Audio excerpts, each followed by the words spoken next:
Ya, Anda kembali bersama kami dalam Pro Kontra, masih membahas masalah Densus Tipikor Polri nih ya. Saya ke Bang Dhanil ini karena kita tahu saat ini terus bergulir nih usulan nih. Tak tanggung-tanggung Kapolri sendiri sudah mengatakan, kemudian Menkumhamnya juga mendukung begitu. Nah, jika ini terus bergulir, bagaimana? Kadang-kadang kan meskipun banyak resistensi tetap saja berjalan begitu kan? Saya menyambung Bang Saur tadi. Jadi bagi saya ini seperti agenda sistematik ya, persekongkolan paripurna ya. Desain mulai dari pansus, kemudian terang kok pansus itu melakukan pelemahan. Nah, salah satunya sekarang mereka mendorong Densus Tipikor. Nah, Densus Tipikor ini bahkan usulan Pak Tito kan punya seperti payung bersama, misalnya ada kejaksaan di situ, ada BPKP. Jadi persis terus apa bedanya dengan KPK? Misalnya kan sarannya Pak JK terang tuh bagus tuh, Pak JK sebut ya nggak perlu lah, perkuat saja dulu kepolisian. Sebenarnya dengan lembaga yang sudah ada, dengan tim dari kepolisian yang sudah eksis sekarang, sebenarnya polisi bisa mengakselerasi tugas-tugas itu. Nah, kemudian yang kedua, Mbak, saran saya justru polisi bisa memperkuat satuan tipikor yang sudah ada, jadi kapasitasnya ditambah, kualifikasinya ditambah. Bagaimana caranya? Tarik saja semua penyidik KPK yang sudah ada di KPK itu kembali ke kepolisian, kemudian ditempatkan pada satuan tipikor yang ada di kepolisian. Tempatkan itu semua di situ. Toh mereka selama ini di KPK sudah punya kapasitas, sudah punya minimal integritas. KPK bisa rekrut penyidik independen. Mbak, saya berikan contoh banyak penelitian, misalnya salah satu penelitian John Huang sudah ditulis di jurnal internasional di Public Management Review.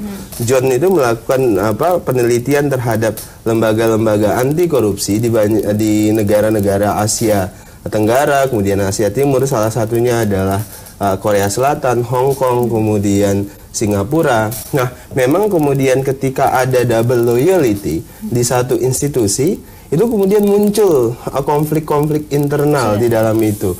Kemudian banyak yang tapi kemudian sejauh ini mereka tidak tentu juga, buktinya Novel juga dulu ya dia sudah berhenti kan, karena konflik juga ya kemudian nggak ada double loyalty. Ini sekarang ada penyidik KPK yang tadinya dari BPK, ketika OTT kemudian dia dilaporkan ke kepolisian terkait dengan OTT itu. Jadi instansi asalnya kemudian menyerang dia karena dia terlibat dalam OTT auditor yang kemarin itu. Nah, ini jadi masalah pelik. Nah, di banyak negara ini selalu jadi masalah pelik. Nah, kemudian ketika lembaga anti korupsi itu mono loyalty, itu kemudian terjadi perubahan yang signifikan. Kasus sama dengan waktu Aris Budiman dipanggil kan, pimpinannya di KPK sudah melarang, tapi dia tarik kepada institusi kepolisian. Pimpinan saya di kepolisian itu enggak ada problem, tetapi bagus waktu itu Wakapolri kemudian memberikan pesan yang tegas. Tidak boleh bahwa Aris Budiman itu sudah ditempatkan di KPK, atasannya dia adalah yaitu pimpinan KPK. Dan kemudian kita melihat sekarang ini bahkan agak sangat menarik kalau kita sebutkan lagi, ketika sampai 6 bulan kasus katakanlah Novel, salah satu fungsi kepolisian itu hutangnya polisi untuk menemukan siapa pelaku ini. Tetapi kita sangat prihatin sekelas Pak Tito mengatakan bahwa kasus Novel itu lebih susah katanya dari teror bom Bali. Artinya kan tugas kepolisian cukup berat. Kemudian masa ditambah lagi kemudian kasus-kasus yang seperti ini, yang kita takut nanti kalau ada benturan, kemudian mereka ini lari kepada induk organisasi yang tadi Dani bilang, kemudian itu jadi benturan. Baik. Ini sudah ada Pak Slamet Pribadi ya, Kombes Polisi Slamet Pribadi, Humas Mabes Polri. Selamat malam. Malam. Iya. Ini tentunya macet ya. Macet ya, Pak. Oh, polisi kena macet juga ya. Kita sama beliau BNN sekarang juga. Polisi kan juga ngurusin lalu lintas. Ini nambah lagi Densus Tipikor. Itulah yang jadi sorotan. Mengapa kan tugas polisi sudah banyak. Bahkan PR-nya ini kasus Novel aja sudah 6 bulan belum selesai. Di antara tuntutan yang ini belum diselesaikan, kok mau membentuk Densus Tipikor dengan dana 2,6 triliun ini? Iya, di Baris Krim ada Direktorat Tipikor. Maaf, bukan Tipikor, narkotik. Tapi masih ada BNN. Kemudian ada tindak pidana umum dan khusus masih ada Densus 88. Kemudian sekarang direncanakan akan membentuk Densus Tipikor. Pemikiran Kapolri adalah ada penanganan yang lebih komprehensif dan holistik. Karena ini kan menjawab tantangan kondisi, menjawab tantangan masa depan, menjawab kebutuhan masyarakat, dan masyarakat sebagian besar menanggapi dengan pro dan kontra. Tapi kayak kalau estimasi masih banyak yang pro, yang setuju. Karena apa? Memang tahu dari mana ngitungnya itu Pak? Survei? Enggak, estimasi aja. Karena perangkat kepolisian itu mulai dari Mabes, Polda, Polres sampai ke Polsek. Korupsi bukan hanya di kota, tapi juga sampai ke desa. Sampai ke desa.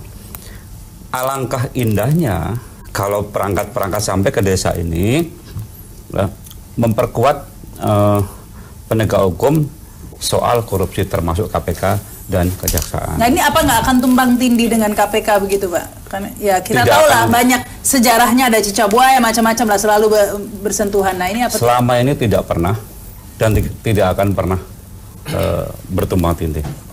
Seperti itu menurut Anda Pak Yasin, tidak akan tumbang tindih atau? Karena sama ya kan, jadi seperti menegasikan salah satu diantaranya begitu, karena sama semua wewenangnya, semuanya sama. Ya, kalau dilihat dari aturan hukumnya bisa saja tidak tumbang tindih, karena memang yang ditangani KPK itu sesuai dengan pasal 11 kan penegak hukum penyelenggara negara dan korupsinya di atas 1 miliar memang, serta kasus korupsi yang mendapatkan perhatian umum. Tapi kembali kepada yang disampaikan tadi, bahwa munculnya Densus Tipikor ini, rencana untuk munculnya Densus Tipikor ini kan melihat bahwa korupsi kan masih banyak yang tidak tertangani oleh KPK, baik juga dua penegak hukum yang lainnya yang menangani juga korupsi, yaitu kejaksaan dan kepolisian. Tapi kalau kita melihat bahwa yang disebut dengan penindakan OTT yang ada di daerah itu ternyata juga tidak menimbulkan efek jerah, berarti kita harus merefer kepada apa yang pernah dilakukan oleh negara-negara lain yang telah berhasil di dalam mengurangi korupsi itu. Bahwa bukan kok penindakan yang ditonjolkan seperti pemadam kebakaran ya, dihabisin setiap ada yang korupsi dihabisin. Nah, tapi lebih banyak kalau kita melihat misalnya Korea Selatan, kemudian spesial Administration Region of Hong Kong, kemudian New Zealand, negara-negara Skandinavia itu justru perbaikan sistem. Singapura, perbaikan sistem yang ditonjolkan, apalagi yang menyangkut tentang petty corruption. Itu solusinya adalah perbaikan sistem, reformasi birokrasi, penataan sistem, sehingga celah untuk korupsi itu menjadi minimal, bukan kok dimunculkan misalnya satgas-satgas yang akan nangkap tangan kemudian proses hukum. Itu tidak akan selesai negara ini. Satgasnya sampai 12 gitu masih aja ada yang korupsi. Itu ada satgas, ada densus, itu kan tujuannya adalah lebih banyak ke represi. Tadi sebelum Pak Slamet datang ada yang menanyakan apa kabarnya Saber Pungli Pak, katanya Pak.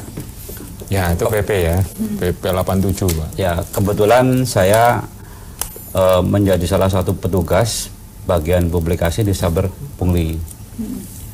Efektif, yang diselamatkan juga banyak, cuma datanya saya tidak sedang membawa itu, dan hasilnya luar biasa. Meskipun kecil-kecil tapi kan seluruh Indonesia banyak sekali. Banyak sekali Pak Saber. Nah malah menurut saya kalau toh banyak ini bagus nih, cuman tadi kan problemnya kan Pak Slamet memberikan, katakanlah bahwa banyak sekali berpihak kepada Densus, tapi Pak Slamet harus ngomong seperti itu. Tapi menarik tadi yang mau saya catat dari Pak Slamet soal penanganan secara holistik. Nah, kalau pendekatannya adalah holistik, kita katakanlah punya lembaga KPK, mereka ini tiap tahun itu teriak-teriak kekurangan orang. Pertanyaannya adalah, seandainya katakanlah 3, sekian triliun dengan 3.600 personel yang diharapkan 2,6 triliun gitu ya. Seandainya 1.000 orang saja ditambahkan kepada KPK, percepatan mereka itu sangat luar biasa. Karena apa? Mereka memang telah ditugaskan dan wewenang yang mereka miliki itu desain daripada undang-undang kita, bahwa menempatkan korupsi itu extraordinary crime itu cukup efektif. Nah sekarang misalnya begini, kalau Densus sekarang paling mereka ini seperti apa? Apakah kemudian kita membuat undang-undang lagi? Kan bukan hal baru, ada Densus 88, nah, ada oleh karena BNN. itu nanti bentuk payungnya seperti apa kalau dia benchmark kepada KPK? Kan mereka itu mau benchmark kepada KPK. Bentuk payungnya bentuk apa nih Pak Slamet? Kan sekarang naskah akademik sudah selesai, artinya dalam kajian. Nanti kita lihat bagaimana payung hukum itu harus diterbitkan. Karena apa? Payung hukum seperti beliau tadi itu penting. Untuk memberikan perlindungan money, material method terhadap lembaga baru ini. Jadi